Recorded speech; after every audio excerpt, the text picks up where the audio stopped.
हाँ तो फाइनली भैया हमारे कई दिन से ब्लॉग बंद रहा तो फिर ब्लॉग भैया अपन स्टार्ट करनी आज हमारे प्रिय मित्र के जन्मदिन रहा तो जन्मदिन पे हमके जाए रहा भैया तो पूरा गमछी उमछी एकदम लपेट लेनी है। गमछी उमछी लपेटने के बाद भैया हम बिट्टू भाई को अपनी फोन करनी है। तो बिट्टू भाई हमारे फोन उठे ना से घर से बाहर तो कहनी चलो हमारे दोस्त के जन्मदिन बा वही पे चले के बाद कहत न चलो।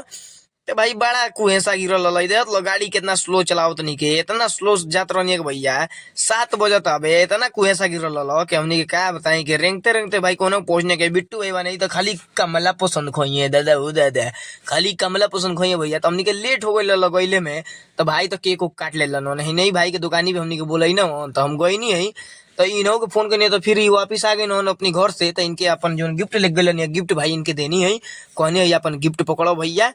बस एक खोलो एमे देखो का बा। तो भाई बीजे भाई बा नहीं इन्हों के देखो पूरा हंसो तो ने बड़ा बढ़िया गाना गावे ने बीजे नाम है इनकर देख लो एमे निकल इनके एगो स्वेटर बढ़िया रहा अच्छा लागल स्वेटर तो कहनी ना पहले जैकेट निकालो तो जब पहने के बा ओकरी बात से जाए कहीं। तो भाई इनके तो हम जैकेट उकेट निकलवा देनी है ओकरी बात से हम देखे लगनी कौन सीधा बा कौन उल्टा। तो भाई फिर इनके हम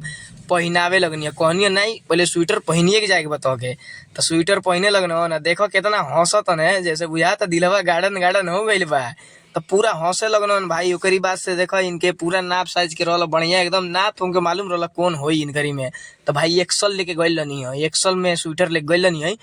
इनके पहना वहीना देनी है जब। तो देखो इतना फिर बीजे भाई बने यो देख के हंसता नहीं राहुल भाई बने यो तो देख के एकदम राहुल नहीं सूरज सूरज नाम इनकर हुए यू बड़ा हंसता नहीं सूरज भाई। तो देखो भैया ओकरी बात से जब हम पहना वहीना देनी है इनके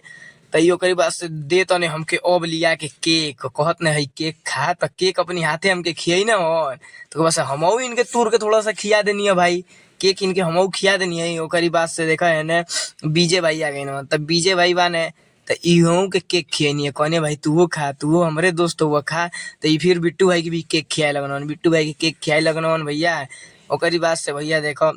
बीजे भाई कहते ना अब हमारी हाथे खाए बा तो कहनी भाई खियाओ तो खाए खिएबो तो काहे नहीं खाए मुँह तो खियाए लगना देखो दोनों जन एक के साथ एकदम पॉइंट पे खा तो नहीं के देख लो बड़ा मस्त लागल भैया वीडियो हमनी के साथे। तो ले बर्गर ऑर्डर भइल दुकानी पे से तो भैया बर्गरो हमनी के आ गए 4 गो तो अपन बर्गर हमनी के खाए लगनी है के देखा जाने नी बड़ा मस्त एकदम टेस्टी रहा बर्गर बर्गर में कोई शिकायत नहीं खे ठीक बा। तो देखो भैया बड़ा मस्त बर्गर लागल है सबके देखावत नहीं देखा बीजे भाई बाने दे बीजे भाई अबे देखा है देवाने बीजे भाई भी बर्गर खाता नहीं देखिए कौन खाई है देखो देखो जा जान अरे बाप। तो भैया हमनी के लोग ले खत्म अब तो लाइक करो जान शेयर करो जान।